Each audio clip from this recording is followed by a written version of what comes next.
Hello, I'm Marlis Arnold, trade show marketing consultant and author of the book, Build a Better Trade Show Image. Welcome to the Trade Show Insights podcast with news, tips, and tools to expand your knowledge of exhibiting.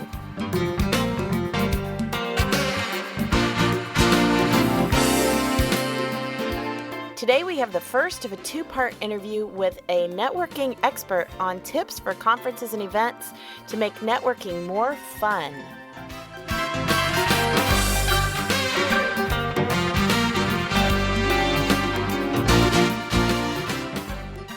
Our guest today for Trade Show Insights is Cathy Jennings, and Cathy is a self-described situational extrovert with a slight cheesecake obsession. We'll learn a little more about that today. She's the chief conversation starter for No Pressure Networking, and she loves teaching entrepreneurs and professionals how to put some personality and profit into their connecting by leveraging face-to-face meetings and the power of social media as relationship marketing and business building tools. Cathy's the author of two books, Make Your Connections Count, Networking Know-How to Make Your Business Thrive, and Inspired Entrepreneurs, a collection of female triumphs in business and in life. She's an avid blogger and social media enthusiast and can often be found online connecting, sharing, and creating opportunities, which is how I met Cathy. We've been acquainted now, I guess, for about a year through some online groups that we're in. Right. And you can visit her website at nopressurenetworking.com for lots of great tips and strategies for turning your everyday conversations into great business opportunities. So welcome, Cathy. Thanks, Marlis. So let's start out. Tell us, what is a situational extrovert? That is a term that I use because I am naturally an introvert, and people are often surprised by that because my whole business centers around networking, which is around meeting other people and going to conferences and things. So it kind of doesn't make sense, right? But what I found is that just because you're introverted doesn't mean you don't like people. It just means that you have a different way of expressing yourself and also of conserving your energy. So when I go to an event as an introvert, it takes a lot of my energy to meet people, to interact, and then I need a lot of downtime to kind of recharge. Whereas an extrovert, they actually get energized by interacting with other people. So I'm a situational extrovert because when I put my mind to it and when I've set my goals and it's something that there is a purpose behind my networking, I definitely feel more extroverted and more excited about interacting with other people. So that is the story behind the situational extrovert. That's what I teach my clients to do. Well, and that's a great way of describing it, too, because, when you stop and think about the trade show environment, obviously not everybody who is working on the trade show floor, either as an exhibitor or somebody who's walking the show as an attendee, obviously not everybody's going to be an extrovert. And it can be really draining on somebody who's not, because you're constantly engaging and talking to people all day long. So let's talk about some tips specifically for conferences, events, trade shows. What are some of the things that you recommend, talking about introverts first of all, but just in general, what are some things that people could be doing to better maximize their time networking in that environment? Great topic. Actually, whether you are actually attending an event or conference or whether you're at the trade show booth or whether you're planning these types of events, some things to keep in mind is what is your purpose for going to this event? A lot of people just kind of get roped into going. Maybe their boss makes them go. Maybe it's something they feel like they should go to, or it's a chamber event where everybody in the chamber just goes. But they don't stop and think, what do I want to accomplish by participating in this event? And that can really change your whole experience of going to a conference or an event, just by knowing what it is that you want to do with your time there and with the connections that you make. And it helps so I'm going to make a focus. Exactly. And, it keeps you from just wandering around or retreating to your room because you're just overwhelmed by the whole thing, or just kind of collecting a bunch of cards and then not really knowing what to do. So I always encourage people to set some goals for themselves, whether it's a number of people that they want to meet, maybe there are specific people that you want to meet. The great thing about social media these days is that a lot of events and conferences are starting to have Facebook groups and pages where attendees can interact even before they get to the event, which is something I would totally recommend for organizers and meeting planners because it helps people bond before they even get to the event. So they already feel invested and they're already getting connected, which makes your event even more valuable to the people who attend. So little side note there, but right. Definitely try to, look for the types of people that you want to meet. And I'm not just saying, not just people to buy things from you, but maybe there are industry influencers that you want to make a connection with. Maybe there are vendors that are supplying software or special tools or things that you could really use in your business that you need to find. And that way, not only are you looking to make those connections at the event, but when you run into people and they say, well, how can I help you? You have an answer for that. Well, I'm looking to meet Marlis, or I'm looking to meet a vendor who can help me with my Infusionsoft or whatever system it is that you use. So having those goals are really, really important, and having them be something that are measurable and attainable in the time frame that you have is also really important as well. Well, and that's a very good point, because I think a lot of times there's probably just as many people that go to a trade show with no goals as there are that go with unrealistic goals, and like you said, for the time frame. And I think setting those focused goals of maybe specific people or specific types of people you want to meet is going to help you a lot more than just saying, I want to meet 50 new people or something, but actually having very, well thought out tasks of this is what I'm looking for. It almost makes it more like a scavenger hunt. And so, again, for that introvert, it would probably make it more of a game, right? Yes, and, it kind of takes some of the pressure off, which is what we're all about. So, there you go. No pressure, if you can make your attendance at an event something fun and enjoyable, that actually is to your advantage, because the people that you meet are going to experience that very positive energy that you have, rather than that fearful or timid or kind of hesitant energy that sometimes we bring with us because we're not really sure of what our circumstances are, or we feel overwhelmed. So it really goes a long way to kind of have your mindset in the right place before you ever actually get to the event. So that's a really important part. I think a lot of people gloss over that because they think, oh, yeah, goals, I've heard about goals, I know about goals, but then they don't actually make them. So I'm sure in your work with people, you run into this all the time when you're working with people who are setting up the booths and really trying to market themselves, is they're missing those concrete goals that are realistic. So, that's an essential part.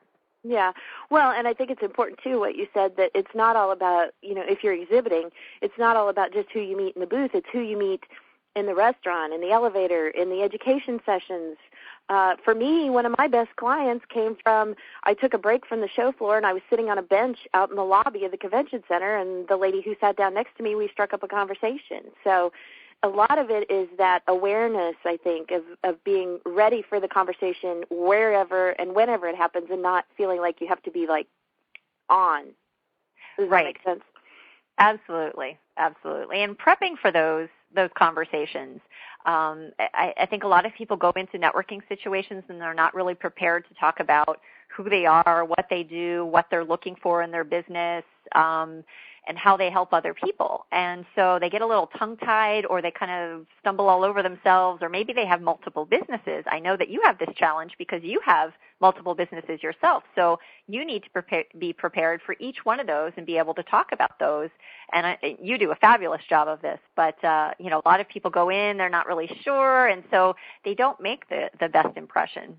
The other thing about those great chance meetings is a lot of times in sessions or in the trade show hall, we're not as relaxed as we are if we're just kind of taking a break. So those conversations that happen in those, wonderful circumstances, like bumping into each other in the hallway, or, you're waiting in line for the restroom, those kinds of things can be great conversations that lead to business. So, never discount that time. The other tip I try to give people is, we all have these wonderful smartphones, which are great tools, but they tend to be also an excuse for us not to be making connections. We kind of walk around with our heads down and we're clicking away or we're checking email. when we're really there to make connections and to learn at these events, and we're not doing that if we're obsessing over our smartphones. So, yes, take some breaks. Oh, go ahead. I was just going to say thank you so much for bringing that up, because that is one of my pet peeves is when I'm at an event, especially when I see, of course, the exhibitors are standing around. They're all on their smartphones. But just in general, it's like I get so tired of, just walking through a lobby or something. And I realize, you got to check your email and stuff and stay in touch back with the office. But, like you said, if everybody's got their face in a phone, you're there to connect with the people that are actually there. I mean, because if you've gone, even if you're just attending an event, you've spent a lot of money to be there. You've got your plane ticket, your hotel, your registration fees, all these things that you've paid and the time you've given up to be there. And it just doesn't make any sense to me why you would want to spend an exorbitant amount of time with your face in the phone connecting with somebody who's not even there when these people are in front of you for just these limited 2 or 3 days or whatever. Right. And that's why you're there. Well, and I have a confession to make, because as an introvert, we sometimes use things like this to allow us to protect ourselves from the outside world. So I do have to make a confession that I have done that just because I was uncomfortable. I didn't know how to interact with other people. So, sitting there staring at my phone or looking like I'm really busy, right, is something that would prevent me from having to do that. However, if you really look at what your priorities are and your goals are for that event, you can give yourself permission to have time away, to go make your phone calls, to go take a break when you are actively pursuing your goals otherwise. So, if my goal is to meet 3 people in the financial services industry at this particular session, and I do that, then I can reward myself with, I'm going to go take a nice 5-minute break, I'm going to walk outside, or I'm going to, walk down the hall and just, get a glass of water, check my email for 5 minutes, and then I'll come back. So I think that's a great key right there, is set yourself a time frame, 5 minutes, 10 minutes, whatever, and then go back and get back in the action again. Right. And if you're prepared before you go to the event and conference, like we were talking about, with your goals, with your introduction, with and not a sales pitch introduction, but just to be able to talk conversationally about what it is that you do and what really lights you up about your business, because that's contagious. When you're prepared to do that, then you're going to interact in a better way. You're going to be able to have those conversations and reward yourself with that kind of those breaks and be able to check your email at other times. So, very good rationale for that. So for an introvert, obviously, you were talking about, them making those connections. Obviously, it is stressful because, even though they know maybe what their 30-second elevator speech should be, it's just a really, and I have to admit, I'm very much an extrovert, but still, there are some times when I go to a physical networking event, if it's, like a brand new group I've never been to before or something, and I walk in and I don't really know anybody, and I kind of stand there and they're all like in their little clusters, and it's kind of just a bit of an overwhelming feeling. It's like, oh my goodness, how do I even begin? So what's a couple of really good tips for an introverted person to be able to kind of give themselves that little extra boost of confidence to enter a conversation? Well, there's a few things that you can do. One tip that I give a lot of my clients that are introverts is to employ a buddy system kind of thing. A lot of us go to these conferences and events and we know people that are there already, or we go with other people, and there's nothing wrong with employing that buddy system where you kind of work the room, for lack of a better term, together, and you can take turns introducing one another, which really takes the pressure off of having to do that introduction for yourself at first.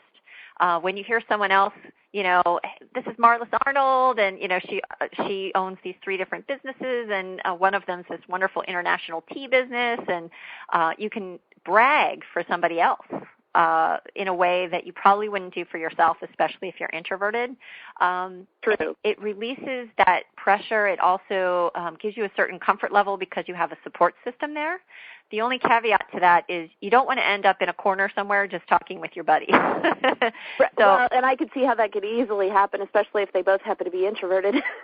Right. So you want to either pick someone who's not an introvert or pick someone who has mutual goals as you do, that you want to meet other people. And so you share your goals first.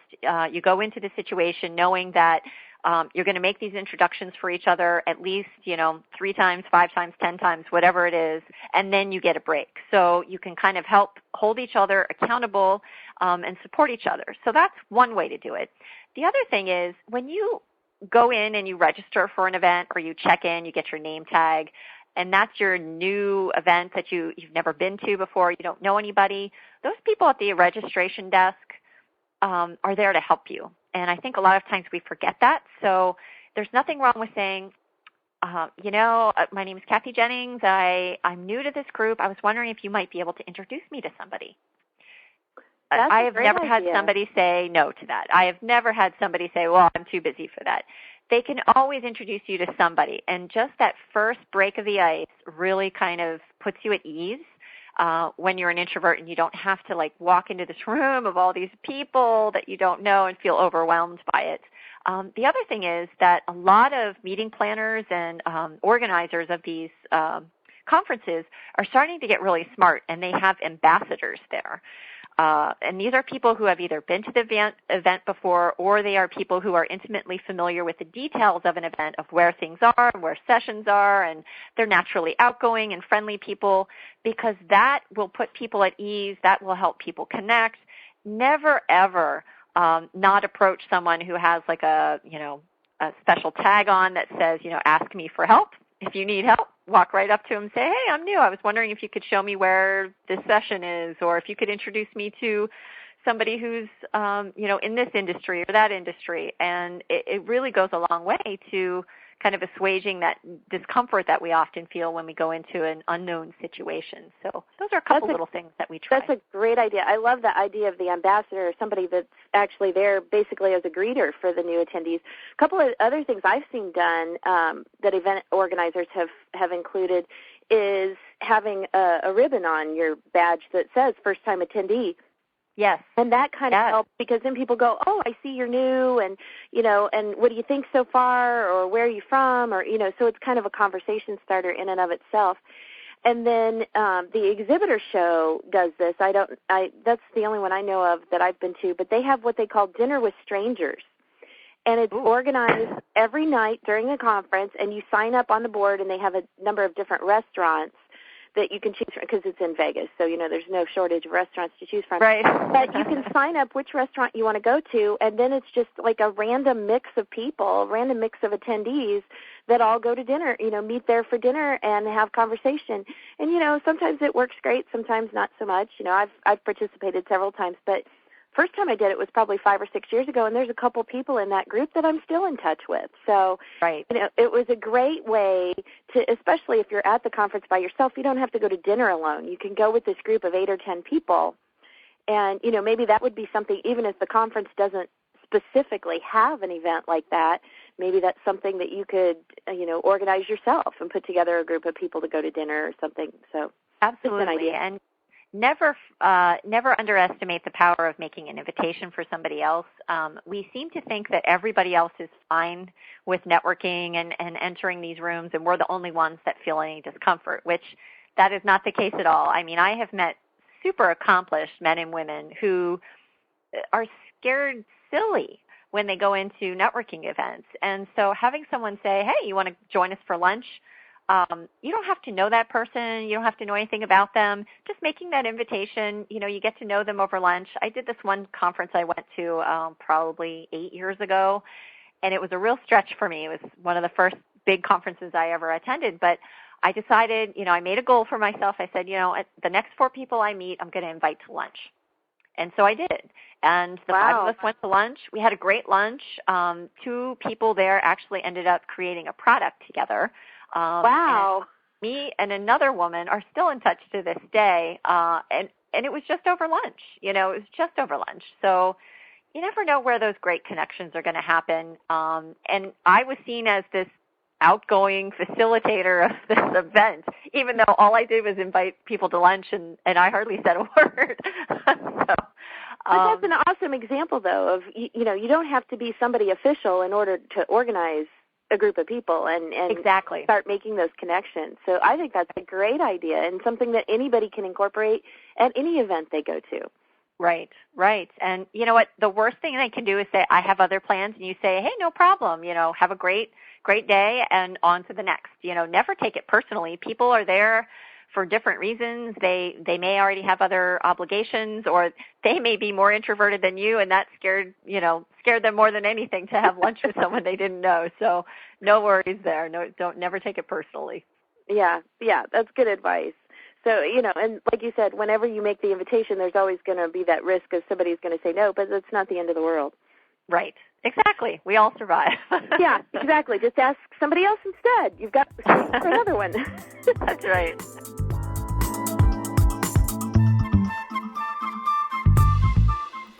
Coming up in part 2 of our interview with Cathy Jennings, we'll cover some tips for what to do after the event's over to maximize the connections that you've made, and also some ideas for event organizers to help make networking a part of the overall activities.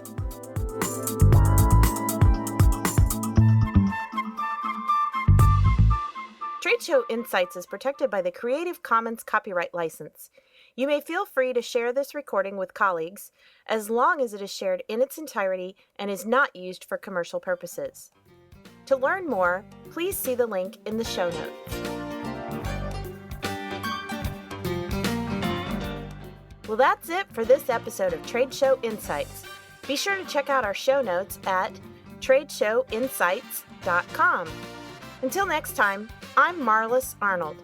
Thanks for listening.